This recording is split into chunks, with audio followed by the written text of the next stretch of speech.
Kalyan silks ഓണക്കോടിക്കൊപ്പം 2 കോടിയും 20 Toyota Glanza കാറുകൾ, 28 Honda Activa സ്കൂട്ടറുകൾ, 28 ഗോദ്രേജ് എയർ കണ്ടീഷണറുകൾ, 28 ഗൃഹോപകരണ കോംബോ പാക്കുകൾ, കൂടാതെ ലക്ഷക്കണക്കിന് രൂപയുടെ ഗിഫ്റ്റ് വൗച്ചറുകളും, ബമ്പർ സമ്മാനം 25 ലക്ഷം രൂപയുടെ സ്വർണം. കല്യാൺ സിൽക്സ് ഓണക്കോടിക്കൊപ്പം 2 കോടിയും. കല്യാൺ സിൽക്സ്.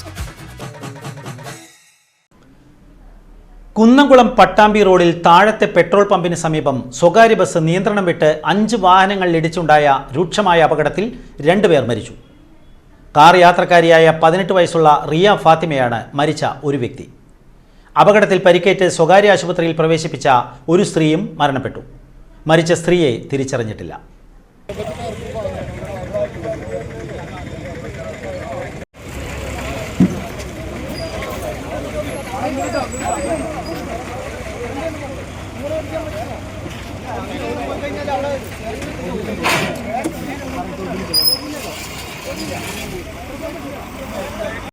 അപകടത്തിൽ 10ഓളം പേർക്ക് പരിക്കേറ്റിട്ടുണ്ട്.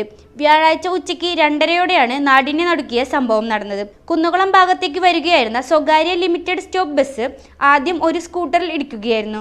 തുടർന്ന് നിയന്ത്രണം വിട്ട ബസ് റോഡിലുണ്ടായിരുന്ന മറ്റു വാഹനങ്ങളിലേക്ക് ഇടിച്ചു കയറുകയായിരുന്നു. സമീപത്തെ വീടിന്റെ മതിലിൽ ഇടിച്ചാണ് ബസ് ഒടുവിൽ നിന്നത്. അപകടത്തെ തുടർന്ന് ഓടിക്കൂടിയ നാട്ടുകാരും അധികൃതരും ചേർന്നാണ് രക്ഷാപ്രവർത്തനം നടത്തിയത്.